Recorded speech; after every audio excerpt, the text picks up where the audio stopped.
Risalah 26. Membersihkan hati dari nafsu dan keinginan dunia. Hati manusia sering tertutup oleh hijab atau tabir yang membuatnya sulit merasakan kedekatan dengan Allah. Tabir itu muncul karena manusia terlalu terikat dengan makhluk, hawa nafsu, urusan dunia dan kesenangan.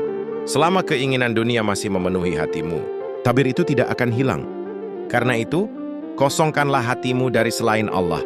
Isilah seluruh hatimu hanya dengan tauhid, kekuasaan Allah dan keagungannya. Jika ada selain Allah masuk ke dalam hatimu, seperti keinginan dunia, ambisi, kebanggaan, atau dorongan nafsu, potonglah itu dengan pedang tauhid. Jangan jadi hamba manusia, hamba pendapat mereka, atau hamba perintah mereka. Jadilah hamba Allah yang sejati. Jika sifat ini sudah melekat dalam dirimu, maka hatimu akan dijaga oleh malaikat dan tentara kebenaran. Setan dan hawa nafsu tidak akan mampu merusakmu. Siapapun manusia lain yang datang dengan maksud buruk juga tidak akan mampu memengaruhimu. Bila Allah memberimu pasangan yang cantik dan baik, itu juga tidak akan menggoyahkanmu. Istrimu tidak dapat menjerumuskanmu ke dalam kejahatan, dan kamu pun akan terjaga dari bahaya moral. Allah akan melindungi rumah tanggamu dari kerusakan dan memberikan keturunan yang baik, seperti kisah Nabi Zakaria yang diberi putra bernama Yahya. Jika kamu berdoa tentang keluargamu dan keturunanmu, panjatkanlah doa seperti para nabi. Memohon agar diberi pasangan dan anak-anak yang saleh dan membuat hati tentram. Doa seperti itu Allah kabulkan. Ketika kamu diberi rezeki dunia, jangan menjadi tamak. Yang telah ditentukan Allah pasti sampai kepadamu, sedangkan yang bukan jatahmu tidak akan pernah bisa kamu miliki. Berikanlah sebagian hartamu kepada orang miskin, tetangga, sahabat, dan mereka yang membutuhkan. Ketahuilah, Allah memberikan cobaan kepada orang-orang beriman untuk membedakan mana yang benar dan mana yang tidak. Oleh sebab itu, bersabarlah, ikhlaskan dirimu, terimalah takdirnya dengan lapang. Jangan banyak mengeluh, perbanyaklah doa, istighfar, dan bertakwa. Setelah itu, semua kesulitanmu akan Allah permudah. Risalah 27. Menjaga diri dari godaan dan kesombongan. Nabi Muhammad SAW bersabda bahwa tidak ada yang masuk surga hanya karena amalnya semata, kecuali karena rahmat Allah. Bahkan Nabi sendiri mengatakan bahwa beliau masuk surga karena rahmat Allah, bukan semata karena amal. Karena itu, jika kamu mampu menjalankan perintah Allah dan menjauhi larangannya, itu semua terjadi karena pertolongan Allah. Dia akan menutupi dirimu dari dosa, menjaga kehormatanmu, dan memberi kebaikan kepada dirimu dalam urusan dunia maupun agama. Janganlah kamu merasa bangga atau sombong ketika diberi keberkahan. Jangan terpancing berita bohong atau fitnah. Allah telah mengingatkan orang-orang beriman untuk tidak mudah percaya pada kabar palsu yang dapat menjerumuskan. Jika kamu diberi kesusahan atau musibah, yakinlah bahwa keadaan itu lebih dekat kepada keselamatan bagi hatimu. Karena Allah berfirman, jika kamu bersyukur, Allah akan menambah nikmat. Bila mengingkari, maka azabnya sangat pedih. Orang beriman yang kuat mampu memadamkan api neraka di akhirat nanti, yakni dengan amal, iman, dan ketakwaan. Ketahuilah, mereka yang sabar dalam ujian akan diberikan hati yang hidup, penuh cahaya, dan siap menerima ilmu rahasianya. Hati itu seperti rumah yang hanya boleh dihuni oleh Allah semata. Jika hati dihuni oleh dunia, setan, dan hawa nafsu, maka yang keluar hanyalah perbuatan buruk. Tapi jika hati dihuni oleh Allah, maka yang keluar adalah kebaikan dan hikmah. Para nabi menerima ujian paling berat karena tingginya derajat mereka. Maka jangan heran apabila kamu pun diuji, karena Allah ingin membersihkanmu. Risalah 28. Mengikhlaskan diri dan mencapai fana di hadapan Allah. Kamu menginginkan kebahagiaan, keselamatan, kedamaian, kemuliaan, dan kebebasan. Namun selama keinginan nafsu dunia masih ada di hatimu, kamu tidak akan sampai pada tujuan itu. Kamu harus berjuang melawan hawa nafsu dan membersihkan hatimu dari segala yang mengikatmu kepada dunia. Berjuanglah sampai kamu kuat, jangan tergesa-gesa. Masuklah ke dalam keadaan fana, yaitu ketika keinginan selain Allah berguguran dari hatimu. Ketika kamu berhasil melepaskan diri dari semua ikatan dunia ini, lalu hatimu hanya menginginkan Allah, maka ketika itu kamu akan mendapatkan kebahagiaan sejati. Seperti kisah Nabi Yusuf. Ketika ia diangkat dari penjara, raja mengangkatnya menjadi orang yang dipercaya dan dimuliakan. Demikian pula kamu, jika melepaskan dirimu dari penjara nafsu, Allah akan memuliakanmu dan mendekatkanmu kepadanya. Allah akan mengangkat derajatmu, membuka rahasia-rahasianya kepadamu, dan menempatkanmu bersama para nabi, para syuhada, orang saleh, serta orang-orang yang dekat kepada Allah. Perhiasan dunia pada hakikatnya berasal dari bahan yang rendah, tetapi setelah diproses, ia menjadi lebih indah dan berharga. Demikian pula manusia. Ia akan menjadi mulia setelah melalui proses ujian, cobaan, kesabaran, dan ketulusan. Oleh sebab itu, jangan terburu-buru, bersabarlah, terimalah takdir ilahi. Lakukan segala yang diperintahkan Allah, dan jauhi yang dilarang. Setelah itu, semua kesusahanmu akan diringankan, dan kamu akan diberi kebahagiaan, kemuliaan, dan ridha Allah. Risalah 29. Ujian kemiskinan dan keteguhan iman. Nabi Muhammad SAW pernah bersabda bahwa kemiskinan itu hampir saja menyeret seseorang kepada kekufuran. Seorang hamba Allah yang sejati benar-benar percaya kepada Allah dan menyerahkan seluruh keadaan hidupnya kepadanya. Ia yakin sepenuhnya bahwa semua karunia dan rezeki datang dari Allah, apapun yang telah Allah tetapkan untuknya pasti akan sampai kepadanya, dan apapun yang dijauhkan oleh Allah darinya tidak akan pernah ia dapatkan. Allah berfirman, kurang lebih maknanya, jika masa iddah hampir selesai, rujukilah istri-istri itu dengan cara yang baik, atau lepaskan mereka dengan cara yang baik pula, serta hadirkan dua saksi yang adil.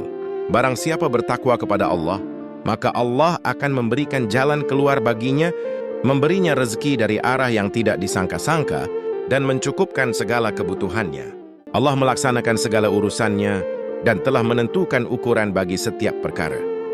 Ayat ini menunjukkan bahwa ketika seorang hamba hidup dalam keadaan aman dan lapang, lalu Allah mengujinya dengan kesulitan dan kemiskinan, maka seharusnya ia tetap memohon dan berserah diri kepada Allah. Namun ada manusia yang ketika ditimpa kemiskinan, justru tidak sabar dan kehilangan iman. Inilah yang dimaksud Nabi SAW dengan sabdanya, bahwa kemiskinan hampir membawa kepada kekufuran. Orang-orang yang diperlakukan Allah dengan kasih sayang akan dijauhkan dari bencana dan kemiskinan yang menyesatkan. Mereka diberi rasa cukup, aman, dan kekuatan agar tetap bersyukur dan memuji Allah hingga mereka wafat dalam keadaan baik. Namun jika Allah hendak menguji seseorang dengan ujian yang berat, maka Allah bisa menutup pintu pertolongannya. Orang itu lalu menuduh Allah tidak menyayanginya dan tidak menolongnya. Dari situlah ia tenggelam dalam kekufuran dan ingkar kepada tanda-tanda kebesaran Allah. Maka Nabi SAW bersabda bahwa orang yang paling berat siksaannya di akhirat adalah orang yang miskin di dunia lalu kufur di akhirat. Beliau berlindung kepada Allah dari kondisi semacam itu. Kemiskinan yang dimaksud di sini adalah kemiskinan yang membuat seseorang lupa kepada Allah. Dari keadaan inilah Nabi SAW memohon perlindungan. Allah menganugerahkan kepada beliau kesabaran, tawakal, keridaan, dan kefanaan dalam ketaatan kepadanya. Rasulullah SAW adalah manusia pilihan, pemimpin para nabi dan wali, penjaga umat, pembimbing menuju Allah, dan manusia yang selalu berada dalam penjagaan kasih sayang Allah, baik di saat sendiri maupun di tengah manusia, sampai akhirnya beliau kembali menemui Tuhannya. Risalah 30. Kesabaran sebagai jalan keselamatan dunia dan akhirat. Mungkin kamu bertanya, apa yang harus aku lakukan untuk mencapai tujuan hidupku? Jawabannya, kamu diperintahkan untuk tetap berada pada tempat dan keadaan yang telah Allah tetapkan bagimu, serta tidak melampaui batas yang telah Allah tentukan. Allah berfirman, wahai orang-orang yang beriman, bersabarlah kamu, kuatkanlah kesabaranmu, bersiap-siagalah di perbatasan, dan bertakwalah kepada Allah agar kamu beruntung. Makna ayat ini adalah bahwa Allah memerintahkan orang-orang beriman untuk bersabar, saling menguatkan dalam kesabaran, menjaga diri, dan bertakwa kepada Allah. Semua ini adalah bagian penting dari perjalanan seorang hamba. Jika suatu saat kamu kehilangan kesabaran, maka segeralah kembali kepada Allah. Jangan sampai kesabaran itu lenyap dari dirimu, karena seluruh kebaikan dan keselamatan terletak pada kesabaran. Nabi Shallallahu Alaihi Wasallam bersabda, hubungan antara iman dan sabar itu seperti kepala dengan badan. Segala sesuatu akan dibalas sesuai ukurannya, namun pahala kesabaran tidak terbatas. Allah berfirman bahwa orang-orang yang bersabar akan diberi pahala tanpa batas. Maka jika kamu taat kepada Allah, bersabar, menjaga batas-batasnya, Allah pasti akan memberikan pahala kepadamu. Barang siapa bertakwa kepada Allah, Allah akan memberinya jalan keluar, mencukupkan rezekinya, dan mengatur seluruh urusannya dengan sempurna. Karena itu, bersabarlah bersama orang-orang yang menyerahkan diri kepada Allah. Jalan keluar akan datang kepadamu, sebab Allah telah menjanjikan kecukupan bagi orang yang bertakwa. Tetaplah bersabar dan bertawakal kepada Allah, bersama orang-orang yang berbuat baik. Allah menjanjikan pahala besar bagi mereka, dan memerintahkan agar kita berlomba dalam kebaikan, serta bersegera menuju ampunannya. Dan surga yang luasnya seluas langit dan bumi, yang disediakan bagi orang-orang bertakwa. Kesabaran adalah sumber segala kebaikan dan keselamatan, baik di dunia maupun di akhirat. Dengan kesabaran, seorang mukmin akan naik ke tingkat penyerahan diri yang tulus kepada Allah, hingga ia tenggelam dalam ketaatan kepadanya. Inilah keadaan spiritual yang tinggi, yang disebut sebagai fana dalam perbuatan Allah. Bersungguh-sungguhlah mencapai keadaan ini, agar kamu tidak menjadi hina di dunia dan akhirat, dan agar kamu tidak kehilangan kebaikan serta kenikmatan yang sejati. Risalah 31. Menimbang cinta dan benci dengan Al-Quran dan hadis. Jika di dalam hatimu muncul rasa benci atau rasa sayang kepada seseorang, maka telitilah perasaan itu dengan menimbangnya berdasarkan Al-Quran dan hadis. Jika rasa benci itu sesuai dengan Al-Quran dan hadis, maka bergembiralah, karena berarti kamu telah bertindak sesuai dengan kehendak Allah dan Rasul-Nya. Namun, jika rasa benci itu tidak sesuai dengan Al-Quran dan hadis, ketahuilah bahwa sesungguhnya kamu telah mengikuti hawa nafsumu sendiri. Apabila kamu membenci seseorang karena dorongan hawa nafsu, maka itu berarti kamu telah berlaku tidak adil, dan berarti pula kamu telah menentang Allah dan Rasul-Nya. Oleh sebab itu, kembalilah kepada Allah, bertobatlah dari kebencian tersebut, dan mohonlah kepadanya agar Dia menjadikan hatimu mampu mencintai orang itu dan orang-orang lainnya, yaitu orang-orang beriman, para walinya, orang-orang pilihannya, dan hamba-hambanya yang saleh. Hendaklah kamu menyesuaikan dirimu dengan kehendak Allah dalam mencintai seseorang. Bersikaplah kepada seseorang sebagaimana kamu bersikap kepada orang yang kamu cintai. Singkatnya, telitilah perbuatan seseorang berdasarkan Al-Quran dan hadis. Jika Al-Quran dan hadis membenarkan serta menyukai perbuatannya, maka kamu pun harus membenarkan dan menyukainya. Namun, jika Al-Quran dan hadis membenci perbuatannya, maka kamu pun harus membencinya. Jelaslah bahwa kamu wajib mencintai dan membenci sesuai dengan Al-Quran dan hadis. Selaraskan perasaan dan perbuatanmu dengan Al-Quran dan hadis. Jika kamu mencintai seseorang, sementara Al-Quran dan hadis membencinya, maka janganlah kamu mencintainya, agar kamu tidak tunduk kepada hawa nafsumu. Kamu diperintahkan untuk melawan hawa nafsumu, sebagaimana firman Allah. Hai Daud, sesungguhnya kami menjadikan engkau khalifah di muka bumi, maka berilah keputusan di antara manusia dengan adil. Dan janganlah kamu mengikuti hawa nafsu, karena ia akan menyesatkanmu dari jalan Allah. Sesungguhnya orang-orang yang sesat dari jalan Allah akan mendapat azab yang berat karena mereka melupakan hari perhitungan. Risalah 32. Membersihkan hati dari selain Allah. Mungkin kamu berkata, siapapun yang aku kasihi, kasihku kepadanya tidak akan bertahan lama. Kami pasti akan berpisah, entah karena jarak, kematian, permusuhan, atau hilangnya harta. Karena itu, ketahuilah dan sadarlah, wahai orang-orang yang beriman kepada Allah, bahwa kamu telah diberi karunia, dipilih, dan dijaga olehnya dengan sebaik-baiknya. Tidakkah kamu mengetahui bahwa Allah itu cemburu? Dia menciptakanmu hanya untuk dirinya. Mengapa kamu menginginkan selain Dia? Tidakkah kamu mendengar firman-Nya? Hai orang-orang yang beriman, barang siapa di antara kamu murtad dari agamanya, maka kelak Allah akan mendatangkan suatu kaum yang Allah mencintai mereka dan mereka mencintainya, yang bersikap lemah lembut terhadap orang-orang beriman, bersikap keras terhadap orang-orang kafir, berjihad di jalan Allah, dan tidak takut kepada celaan orang yang suka mencela. Itulah karunia Allah yang diberikan kepada siapa yang Dia kehendaki. Allah maha luas pemberiannya dan maha mengetahui. Dan tidakkah kamu mendengar pula firman-Nya? Aku tidak menciptakan jin dan manusia, melainkan agar mereka menyembahku. Dan tidakkah kamu pernah mendengar sabda Nabi Muhammad sallallahu alaihi wasallam, apabila Allah mengasihi hamba-hambanya, maka Dia akan memberi mereka ujian. Jika seorang hamba bersabar, maka Allah akan menjaganya. Beliau ditanya, wahai Nabi Allah, apa yang dijaganya itu?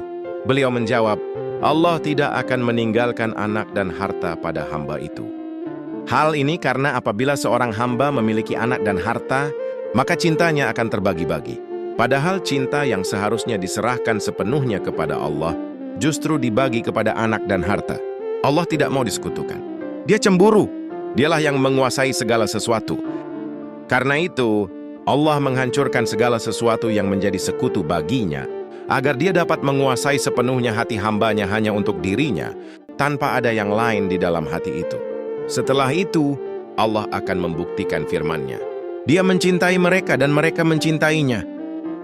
Maka hati seorang hamba akan benar-benar bersih dan bebas dari segala sekutu bagi Allah, seperti anak, istri, harta benda, pangkat, kekuasaan, kemuliaan, keadaan atau tingkatan rohani, makanan, kedudukan, dunia, surga, kedekatan kepada Tuhan, dan apapun selain Dia.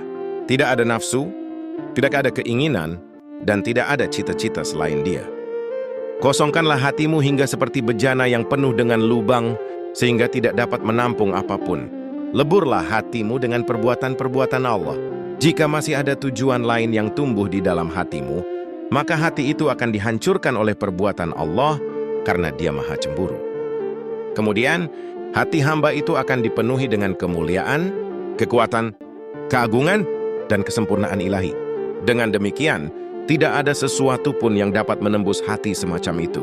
Harta, anak, istri, teman, handai tolan, mukjizat, karamah, kekuasaan, dan pengetahuan tentang masa depan tidak akan mampu memengaruhi atau merusak hati tersebut. Semua itu akan berada di luar hati dan tidak akan masuk ke dalamnya. Semua ini adalah tanda-tanda kemuliaan, kehormatan, kasih sayang, dan rezeki yang Allah berikan kepada hamba-hambanya yang benar-benar ingin menuju kepadanya. Hamba-hamba seperti ini senantiasa diberi perlindungan, pertolongan, dan kebahagiaan, baik di dunia maupun di akhirat. Risalah 33. 4 golongan manusia dan jalan keselamatan. Ada 4 macam manusia. Golongan pertama, mereka adalah orang-orang yang tidak memiliki lisan dan hati. Maksudnya, mereka adalah orang-orang bodoh, bertabiat buruk, berjiwa kerdil, dan tidak mau mengenal Allah serta tidak memiliki kebaikan. Mereka ini ibarat makhluk yang ringan dan kecil nilainya, kecuali jika mereka dikaruniai kasih sayang Allah. Jika Allah mengasihi mereka, Dia akan membimbing mereka agar beriman dan menggerakkan anggota tubuh mereka supaya taat kepada Allah. Berhati-hatilah agar kamu tidak termasuk golongan ini. Jangan pula menyayangi mereka dan jangan bergaul dengan mereka. Mereka adalah orang-orang yang dimurkai Allah dan penghuni neraka. Kita memohon kepada Allah agar melindungi kita dari pengaruh mereka. Sebaliknya, berusahalah menjadikan dirimu sebagai orang yang diberi ilmu tentang Allah, menjadi guru yang mengajarkan kebaikan, pembimbing manusia menuju agama Allah, pemimpin, dan penunjuk jalan kepada Allah. Bersungguh-sungguhlah memperbaiki diri agar mereka patuh kepada Allah, dan agar kamu bisa memberi peringatan kepada mereka tentang apapun yang dimurkai Allah. Berjuanglah di jalan Allah untuk mengajak mereka menuju kepadanya, maka kamu akan diberi pahala seperti pahala para nabi dan rasul. Nabi Muhammad SAW pernah bersabda kepada Sayyidina Ali, jika Allah membimbing seseorang melalui perantaraanmu, maka hal itu lebih baik bagimu daripada apapun yang disinari oleh matahari. Golongan kedua, mereka adalah orang-orang yang memiliki lisan, tetapi tidak memiliki hati. Mereka pandai berbicara, tetapi tidak mengamalkan apa yang mereka ucapkan. Mereka mengajak manusia menuju Allah, tetapi mereka sendiri lari dari Allah. Mereka membenci maksiat yang dilakukan orang lain, namun mereka sendiri justru melakukannya. Mereka menampakkan diri sebagai orang yang benar, padahal sebenarnya mereka adalah pelaku dosa besar. Ketika memberi nasihat, mereka tampak seperti singa yang berani, tetapi ketika sendirian mereka seperti keledai yang ketakutan. Mereka inilah yang dimaksud dalam sabda Nabi Shallallahu Alaihi Wasallam. Orang yang paling aku takuti atas umatku, dan paling aku benci adalah orang alim yang jahat. Kita berlindung kepada Allah dari orang alim seperti ini. Oleh karena itu, larilah dan jauhilah mereka. Jika tidak, kamu akan tertipu oleh kata-kata mereka yang manis. Tetapi api dosa mereka akan membakar dirimu, dan kotoran hati mereka akan membinasakanmu. Golongan ketiga. Mereka adalah orang-orang yang memiliki hati, tetapi tidak memiliki lisan. Mereka adalah orang-orang yang beriman. Allah menutup mereka dari makhluknya, menggantungkan takdirnya di sekitar mereka, dan menyadarkan mereka akan kekurangan dan cacat diri mereka sendiri. Allah membersihkan hati mereka, dan menjauhkan mereka dari kejahatan, yang timbul akibat terlalu banyak bergaul dan terlalu banyak berbicara. Mereka mengetahui bahwa keselamatan terletak pada diam dan menyendiri. Nabi Shallallahu Alaihi Wasallam bersabda, barang siapa diam, maka ia akan selamat. Dalam sabda lainnya beliau bersabda, sesungguhnya berkhidmat kepada Allah itu terdiri dari 10 bagian, 9 diantaranya terdapat dalam diam. Golongan keempat, mereka adalah orang-orang yang diajak menuju dunia yang tidak nyata, akhirat, dan diberi pakaian kemuliaan. Sebagaimana sabda Nabi, barang siapa menuntut ilmu, lalu mengamalkannya, dan mengajarkannya kepada orang lain, maka ia akan dibawa ke alam gaib dan dimuliakan. Orang-orang dalam golongan ini memiliki ilmu-ilmu ketuhanan dan tanda-tanda Allah. Hati mereka menjadi gudang rahasia Allah. Allah memberikan kepada mereka rahasia-rahasia yang tidak diberikan kepada orang lain. Allah memilih mereka, mendekatkan mereka kepadanya, dan membimbing mereka ke sisinya. Allah membuka hati mereka untuk menerima rahasia-rahasia dan ilmu yang tinggi. Allah menjadikan mereka pelaksana perintahnya, penjaga manusia di jalan Allah, serta pelarang manusia dari perbuatan dosa dan maksiat. Mereka adalah orang-orang Allah. Mereka mendapatkan bimbingan yang lurus, memberi pertolongan kepada orang-orang yang menuju Allah, membenarkan kebenaran orang lain, dan menegakkan kebenaran. Mereka disamakan kedudukannya sebagai pengganti para nabi dan rasul. Mereka senantiasa memperoleh taufik dan hidayah dari Allah yang Maha Agung. Golongan ini berada pada peringkat terakhir sekaligus puncak kemanusiaan. Tidak ada kedudukan yang lebih tinggi selain kedudukan para nabi. Oleh karena itu, berhati-hatilah agar tidak memusuhi atau menentang orang-orang seperti ini. Dengarkan dan perhatikan ucapan serta nasihat mereka. Keselamatan dan kebinasaan bergantung pada sikapmu terhadap mereka. Kebinasaan dan kerusakan akan datang jika kamu melawan mereka, kecuali bagi orang yang diberi kekuatan dan pertolongan oleh Allah untuk menerima kebenaran dan ampunan. Demikianlah pembagian manusia menjadi 4 golongan. Sekarang, terserah kepadamu untuk mengintrospeksi diri. Jika kamu mau berpikir, selamatkanlah dirimu jika kamu benar-benar menginginkan keselamatan. Mudah-mudahan Allah membimbing kita menuju kesenangan dan keridaannya di dunia dan di akhirat. Risalah 34, ridha kepada ketentuan Allah dan bersandar penuh kepadanya.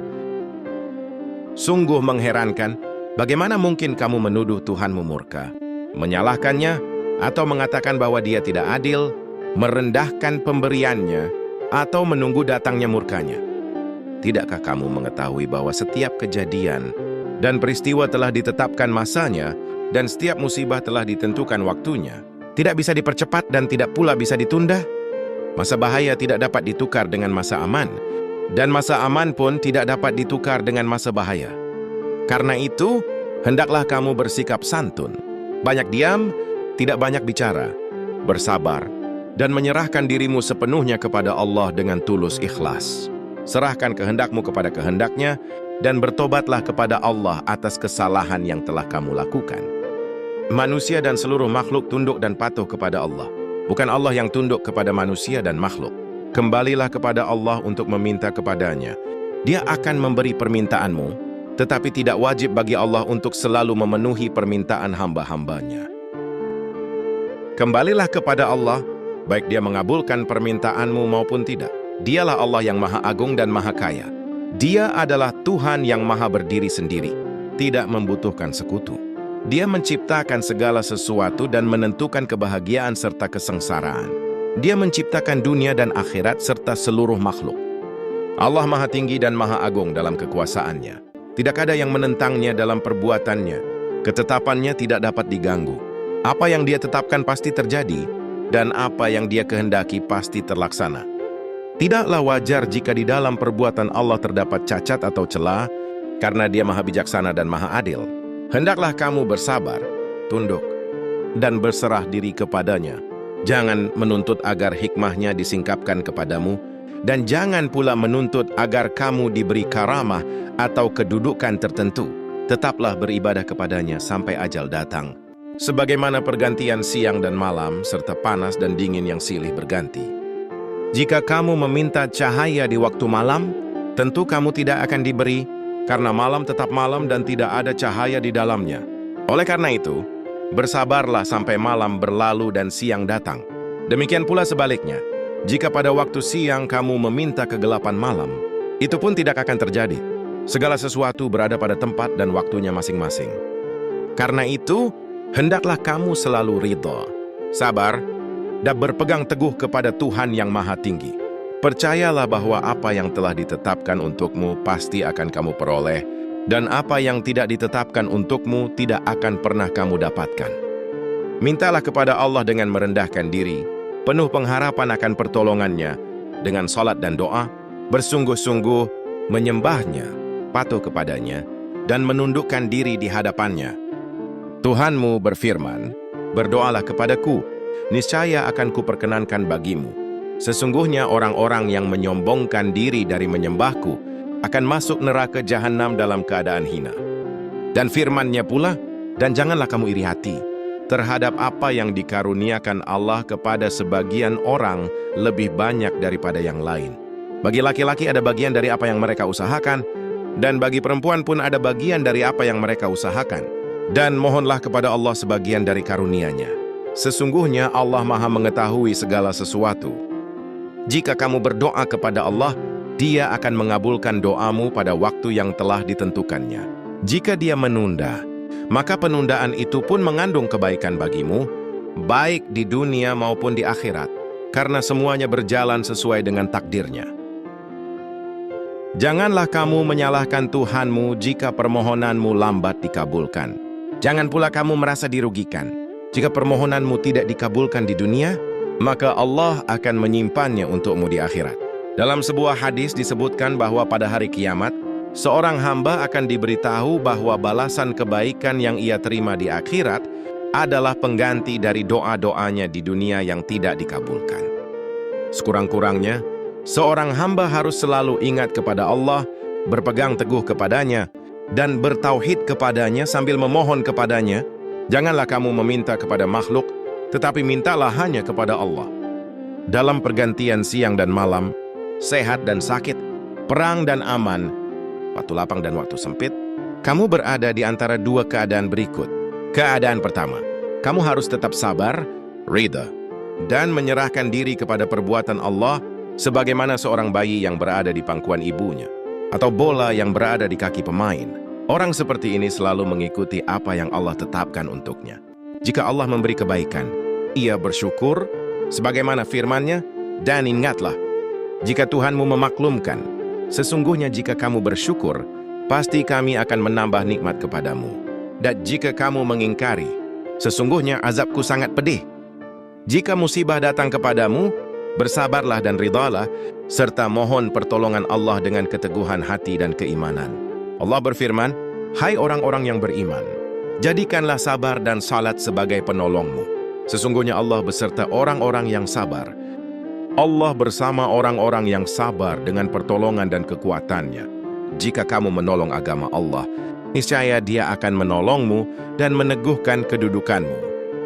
Jika kamu telah menolong Allah dengan melawan hawa nafsu, tidak menyekutukannya, dan berserah diri kepada perbuatannya, maka Allah akan menjadi penolongmu. Keadaan kedua, kamu berdoa, memohon kepada Allah dengan salat dan doa, penuh harap, mengagungkannya, patuh kepadanya, dan menyerahkan urusanmu kepadanya. Inilah jalan yang baik untuk kamu tempuh. Janganlah kamu menyalahkan Allah atau menuduhnya murka jika permohonanmu ditunda sampai waktu yang telah ditetapkannya. Perhatikanlah perbedaan antara dua keadaan ini. Janganlah kamu melampaui batas keduanya, karena tidak ada alternatif lain selain keduanya. Berhati-hatilah agar kamu tidak menjadi orang yang zalim dan melampaui batas. Jika kamu berbuat zalim, maka Allah akan membinasakanmu dan membinasakan orang-orang sebelum kamu, baik di dunia maupun di akhirat. Segala puji bagi Allah yang Maha Besar dan Maha Agung. Wahai Tuhan yang Maha mengetahui keadaanku, hanya kepadamu aku menyerahkan diriku. Risalah 35. Menjauhi yang haram, jalan keselamatan iman. Kamu harus menjauhkan diri dari segala sesuatu yang diharamkan. Jika tidak, kamu bisa binasa. Seseorang tidak akan selamat dari bahaya perkara haram, kecuali jika Allah menolongnya dengan kasih sayangnya. Ada sebuah hadis yang menjelaskan bahwa inti agama adalah menjauhi hal-hal yang haram, dan yang merusak agama adalah sikap meremehkannya. Karena itu, jangan mendekati perkara haram, sebab bisa saja kamu tergoda untuk mencobanya. Jangan mendekat, karena dikhawatirkan hatimu akan terpengaruh. Umar bin Khattab pernah berkata, kami biasa menjauhkan diri dari sebagian perkara yang halal, karena khawatir terjatuh ke dalam perkara yang haram. Abu Bakar As-Siddiq radhiyallahu anhu juga pernah berkata, kami terbiasa menjauhi sekitar 70 pintu, menuju perkara yang dibolehkan, karena khawatir terjerumus ke dalam dosa. Baik Umar maupun Abu Bakar sangat berhati-hati agar tidak mendekati perkara haram. Sikap mereka sesuai dengan sabda Nabi Muhammad Shallallahu Alaihi Wasallam. Berhati-hatilah. Setiap raja memiliki wilayah larangan, dan wilayah larangan Allah adalah perkara-perkara yang diharamkannya. Barang siapa berjalan di sekitar wilayah larangan itu, besar kemungkinan ia akan masuk ke dalamnya. Ibarat seseorang yang masuk ke istana raja. Jika ia melewati pintu pertama, lalu pintu kedua dan ketiga, hingga akhirnya sampai ke ruang raja, maka bahayanya jauh lebih besar dibanding orang yang tetap berada di luar pintu pertama. Orang yang berada di luar, jika pintu pertama ditutup, ia tetap di luar dan tidak memiliki perlindungan. Ia bisa dimangsa binatang buas atau dibunuh musuh. Namun orang yang berada di antara pintu-pintu istana, meskipun belum sampai ke ruang raja, ia masih dekat dengan raja dan pasukannya sehingga lebih aman. Begitulah perumpamaan orang yang taat kepada Allah dan mengikuti jalannya. Jika suatu saat pertolongan, kekuasaan, dan karunia Allah dicabut darinya, ia memang terputus dari pertolongan itu. Namun selama ia masih menjalankan hukum-hukum Allah, maka jika ia wafat, ia tetap berada dalam ketaatan dan ibadah kepada Allah. Seluruh amal baiknya akan menjadi saksi baginya. Berbeda dengan orang yang tidak menjalankan kewajiban-kewajibannya kepada Allah, jika Allah tidak menolongnya, hawa nafsu kebinatangannya akan menguasainya. Ia terus melakukan perkara haram, keluar dari aturan syariat Allah, menjadi pengikut setan yang terkutuk, dan menjauh dari jalan yang lurus dan benar. Jika ia mati sebelum bertobat, ia termasuk orang-orang yang merugi, kecuali jika Allah mengampuni dan memberinya rahmat. Karena itu, orang yang menjalankan kewajiban berada dalam keselamatan, sedangkan orang yang meninggalkan kewajiban berada dalam bahaya.